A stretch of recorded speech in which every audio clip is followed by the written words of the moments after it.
আর মাত্র এক মাস পরেই 12ই ফেব্রুয়ারি বহুপ্রত্যাশিত ত্রয়োদশ জাতীয় সংসদ নির্বাচন অনুষ্ঠিত হতে যাচ্ছে। 10 দিন পরেই শুরু হতে যাচ্ছে প্রতিদ্বন্দ্বী প্রার্থীদের আনুষ্ঠানিক প্রচার। নির্বাচন সংশ্লিষ্টরা বলছেন, এই নির্বাচন নিয়ে সংশয় সৃষ্টির অপচেষ্টা হলেও নির্বাচন ঠেকানোর মতো পরিস্থিতি নেই। নির্বাচন কমিশনে নিবন্ধিত 60টি দলের মধ্যে 51টি দল এই নির্বাচনে অংশ নিচ্ছে। কার্যক্রম নিষিদ্ধ আওয়ামী লীগ এই নির্বাচনে না থাকলেও নির্বাচন সংশ্লিষ্টরা মনে করছেন ভোটারদের ব্যাপক অংশগ্রহণে এই নির্বাচন অনুষ্ঠিত হবে। তবে বড় দলসহ নির্বাচন বিশেষজ্ঞদের দাবি, নির্বাচনের সুষ্ঠু পরিবেশ তৈরিতে এখনও নির্বাচন কমিশনের জন্য বড় ধরনের কিছু চ্যালেঞ্জ রয়েছে। সম্প্রতি একাধিক রাজনৈতিক নেতার খুনের ঘটনায় দেশের আইন শৃঙ্খলা পরিস্থিতি নিয়ে উদ্বিগ্ন সাধারণ মানুষ।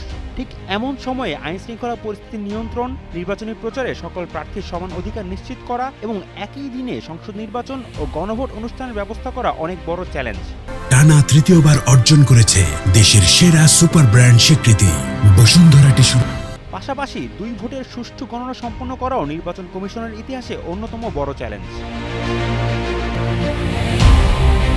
এবারের নির্বাচনে বাংলাদেশ জাতীয়তাবাদী দল এবং জামায়াতে ইসলামীর নেতৃত্বে বড় 2 জোট নির্বাচনের মাঠে সরব রয়েছে।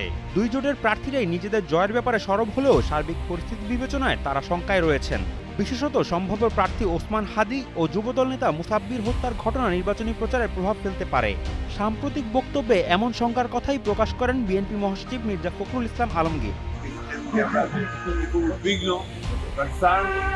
মনে করি সরকারের একটা ব্যর্থতাই বলবো যে তারা অসুবিধা উদ্ধার করতে পারেনি এবং এখন পর্যন্ত পরিস্থিতি সেই রকম একটা উন্নত হয়েছে আমার কাছে। তবে আমি মনে করি যে তবে আসন্ন নির্বাচনে তেমন শঙ্কা দেখছে না প্রধান নির্বাচন কমিশনার এএমএম নাসির উদ্দিন। তার মতে এবারের নির্বাচনের পরিবেশ থাকবে অনেকটাই অহিংস। পাশাপাশি এই নির্বাচনে ভোটারদের বিপুল অংশগ্রহণের আশাও করছেন তিনি।